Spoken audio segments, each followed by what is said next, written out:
शक्ति हमें दो दयानिधि, कर्तव्य मार्ग पर डट जाऊं। नमस्कार। आज का सुविचार, आप भींची मुट्ठी से हाथ नहीं मिला सकते। You can not shake hand with a clenched fist. आप बंद मुट्ठी से हाथ नहीं मिला सकते, अर्थात जब तक आपके समक्ष उपस्थित व्यक्ति अपने मन से नहीं चाहेगा तब तक आप अपनी बात उसे नहीं समझा सकते।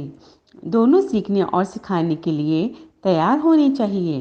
किसी एक से काम नहीं चलता, अतः सीखने सिखाने के लिए भी या तो हमें बच्चों को उस स्तर तक लाना होगा जिससे वे हमारी बात समझ सकें, या हमें उनके स्तर तक जाकर अपनी बात पहुंचानी होगी। हमें एक दूसरे के नज़रिए को समझना होगा और खुले दिल दिमाग से उसे अपनाना होगा। धन्यवाद। Good morning students. Today's word, आज का शब्द है नेसेसरी, अर्थात आवश्यक, अनिवार्य, जरूरी। बोलने से पहले सोचना जरूरी होता है, क्योंकि बोले गए शब्द केवल माफ़ किए जा सकते हैं लेकिन भुलाए नहीं जा सकते हैं। इसलिए आवश्यकता पड़ने पर सोच समझकर बोलना चाहिए। धन्यवाद। Good morning. पजल, आज की पहेली। बच्चों, आज की पहेली बहुत ही रोचक है, क्योंकि यह पहेली अनाज पर आधारित है, जिसे आप अपने आसपास खूब देखते हैं और सोचोगे तो ज़रूर जवाब दे पाओगे। तो आज की पहेली है, ऐसा कौन सा अनाज है जिसकी टेढ़ी नाक होती है? सोचो सोचो सोचो, सोचोगे तो ज़रूर जवाब दे पाओगे। कौन सा अनाज है जिसकी टेढ़ी नाक होती है? सोचा और सोचकर सही जवाब, हाँ बिल्कुल सही जवाब है चना। धन्यवाद। सुप्रभात। मैं मनीषा गर्ग मेरठ से एक बार फिर आज के इतिहास के साथ। 23 सितंबर सन 1908 को हिंदी के प्रसिद्ध कवि रामधारी सिंह दिनकर जी का बिहार के सिमरिया गांव में जन्म हुआ था। उनकी कविता मन को आंदोलित करती है। उन्हें राष्ट्रकवि व जनकवि दोनों का ही दर्जा मिला है। उनकी प्रसिद्ध रचनाएं उर्वशी, रश्मिरथी, रेणुका, संस्कृति के 4 अध्याय, हुंकार, सामधेनी, नीम के पत्ते हैं। दिनकर जी की कविताएं इस समय भी उतनी ही प्रासंगिक हैं जितनी कि उस दौर में। उन्हें सन 1959 में साहित्य अकादमी पुरस्कार पद्म भूषण से सम्मानित किया गया व 1972 में ज्ञानपीठ पुरस्कार प्रदान किया गया। 23 सितंबर सन 2002 में web browser Mozilla Firefox Phoenix 0.1 का पहला सार्वजनिक संस्करण जारी किया गया था। वेब ब्राउज़र एक प्रकार का सॉफ्टवेयर होता है जो कि विश्वव्यापी वेब या स्थानीय सर्वर पर उपलब्ध लेख, छवियों आदि जानकारियों को देखने तथा अन्य इंटरनेट सुविधाओं के प्रयोग करने में प्रयुक्त होता है। आज के लिए बस इतना ही, फिर मिलेंगे। धन्यवाद। सुप्रभात। आज रामधारी सिंह जी की कविता उन्हीं के जन्म दिवस पर। यह कविता हमेशा हमें विपरीत से विपरीत परिस्थितियों में भी धीरज नहीं खोने और आगे बढ़ते रहने का साहस देती है। तो आइए सुनते हैं यह कविता। सच है विपत्ति जब आती है, कायर को ही दहलाती है। सूरमा नहीं विचलित होते, क्षण एक नहीं धीरज होते। विघ्नों को गले लगाते हैं, कांटों में राह बनाते हैं। मुंह से न कभी उफ कहते हैं, संकट का चरण न कहते हैं। जो आ पड़ता सब सहते हैं, उद्योग निरत्नित रहते हैं। शूलों का मूल नसाते हैं, बड़ खुद विपत्ति पर छाते हैं। है कौन विघ्न ऐसा जग में, टिक सके आदमी की मग में। खम ठोक ठेलता है जब नर, पर्वत के जाते पांव पर। मानव जब जोर लगाता है, पत्थर पानी बन जाता है। गुण बड़े एक से एक प्रखर है छिपे मानवों के भीतर। मेहंदी में जैसे लाली हो, वर्तिका बीच उजियाली हो। बत्ती जो नहीं जलाता है, रोशनी नहीं बह पाता है। सुप्रभात बच्चों। मैं मनीषा जैन आज के प्रश्नोत्तरी के साथ। आज का पहला प्रश्न है, किस महाद्वीप को सफ़ेद महाद्वीप कहा जाता है? बच्चों, इसका उत्तर है अंटार्कटिक महाद्वीप को सफ़ेद महाद्वीप कहा जाता है। आज का दूसरा प्रश्न है, भारत का इंडिया नाम किसके नाम पर पड़ा है? भारत का इंडिया नाम इंडस नदी के नाम पर पड़ा है। आज का तीसरा प्रश्न है, कैलाश पर्वत कहाँ स्थित है? बच्चों, कैलाश पर्वत तिब्बत में स्थित है। इसकी ऊंचाई 6638 मीटर है। आज का चौथा प्रश्न है, दुनिया की सबसे गहरी मीठे पानी की झील कौन सी है? इसका उत्तर है बैकाल झील। यह झील रूस में स्थित है तथा इसकी गहराई 744.4 मीटर है। धन्यवाद। नमस्कार, प्रस्तुत है आज की कविता हमसे सब कहते। रचनाकार निरंकार देव सेवक जी।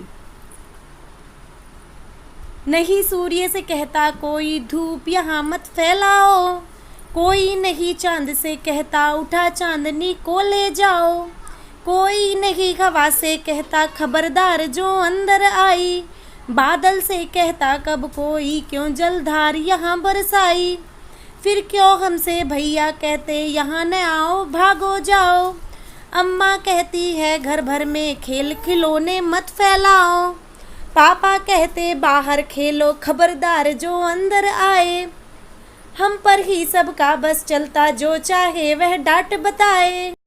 बच्चों, आज मैं आपको कहानी सुनाती हूँ मनुष्य की कीमत। लोहे की दुकान पर काम कर रहे एक बालक ने अपने पिताजी से पूछा कि पिताजी, मनुष्य की कीमत क्या होती है? तो पिताजी ने कहा कि मनुष्य तो बहुत कीमती होता है। तो बच्चे ने फिर सोचा और बोला कि क्या पिताजी, सभी मनुष्य कीमती होते हैं? पिताजी ने कहा कि हाँ बेटा, सभी मनुष्य कीमती होते हैं।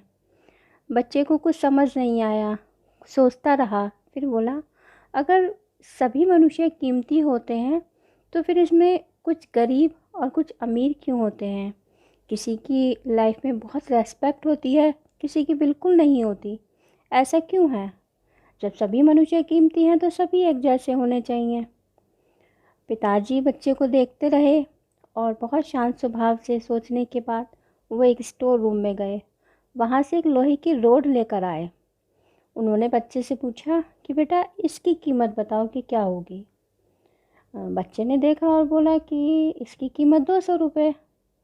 उन्होंने कहा ठीक है, अगर मैं इस रोड की कीलें बना दूं तो फिर इसकी कीमत क्या होगी? बच्चे ने थोड़ी देर सोचा और सोचने के बाद बोला कि फिर तो इसकी कीमत बढ़ जाएगी, इसकी कीमत तो 1000 रुपये हो जाएगी। उन्होंने कहा बिल्कुल। फिर उन्होंने कहा, अगर मैं इसकी रोड की घड़ी की स्प्रिंग बना दूं तो क्या होगा? बच्चे ने थोड़ी देर सोचा, गणना करी, फिर एकदम उत्साहित होकर बोला कि फिर तो इसकी कीमत और भी बढ़ जाएगी, ये बहुत कीमती हो जाएगा। तो पिताजी ने कहा कि बस, जैसे रोड की कीमत इतनी नहीं थी लेकिन हमने उससे जो चीज़ बनाई उससे उसकी कीमत बढ़ी, इसी तरीके से बेटा कीमत मनुष्य की नहीं है, वो उससे क्या बनता है कीमत उसकी होती है। बच्चे को बात समझ आ गई थी। तो बच्चों, तुम्हें समझ आया ना कि किस चीज़ की कीमत ज़्यादा होती है? हमारे अपने काम की, हम उससे क्या बनते हैं, हमारे कर्मों की। धन्यवाद। नमस्कार, आज के जन जागरूकता में हमारा विषय है बाल मजदूरी। 14 वर्ष की आयु तक वाले बच्चों से कराया गया कोई भी ऐसा काम जो उनके राइट टू एजुकेशन यानी स्कूल जाने के अधिकार से वंचित रखता है, बाल श्रम या बाल मजदूरी कहलाता है। यह बच्चों का बचपन छीनकर उन्हें उम्र से पहले बड़ा और जिम्मेदार बना देता है, जिसकी वजह से उनका उचित मानसिक व शारीरिक विकास नहीं हो पाता। दुनिया में अब भी 15 करोड़ बाल मजदूर हैं। छोटे छोटे बालक मजदूरी करते हुए घरों, ढाबों, चाय घरों, छोटे होटलों आदि में अक्सर मिल जाएंगे। छोटी बड़ी फैक्ट्रियों में उन्हें मजदूरी का बोझ ढोते हुए देखा जा सकता है। जिस उम्र में बच्चों के हाथों में कलम, कॉपी, स्लेट होनी चाहिए, उस उम्र में बाल मजदूरों के हाथों में औजार पकड़ा दिए जाते हैं। उनके चेहरों पर बाल सुलभ मुस्कान के स्थान पर अवसाद की गहरी रेखाएं नजर आती हैं। यूनिसेफ के अनुसार बच्चों का नियोजन इसलिए किया जाता है क्योंकि उनका आसानी से शोषण किया जा सकता है। बाल मजदूरी की सबसे बड़ा कारण जनसंख्या विस्फोट, सस्ता श्रम व गरीबी है। बाल मजदूरी न केवल किसी एक स्वतंत्र राष्ट्र के लिए बल्कि समूची मानवता के माथे पर कलंक है। हमारा उद्देश्य होना चाहिए कि कोई भी बच्चा शिक्षा के अधिकार से वंचित ना रहे। धन्यवाद। नमस्कार साथियों, मैं संजीव शर्मा आज फिर से एक बार आपके साथ हूं और आज से हम एक नई श्रृंखला शुरू कर रहे हैं, प्रेरणा सूची आधारित गतिविधियां। प्रेरणा सूची में जो लर्निंग आउटकम्स दिए हुए हैं उनको लेकर कोड सहित हम इन गतिविधियों को प्रतिदिन आपके सामने प्रस्तुत करेंगे। आज हम बात करने जा रहे हैं प्रेरणा सूची में कक्षा 1 विषय भाषा यानी विशेष रूप से हिंदी, और आज का एलो कोड है H101 एंड H102। तो आइए देखते हैं किस प्रकार से हमें गतिविधियां कक्षा शिक्षण के दौरान करनी चाहिए। अरे बच्चों, ये बताओ, तुमने पतंग को देखा है और आसमान में कैसे उड़ती है? चलिए आज एक काम करते हैं, अभी सब बच्चे अपनी जगह पर खड़े हो जाएंगे और जैसे जैसे मैं करूँगा वैसे वैसे करेंगे और जैसे जैसे मैं बोलूँगा वैसे वैसे मेरे साथ दोहराएंगे आप। तो आप सभी लोग तैयार हैं ना?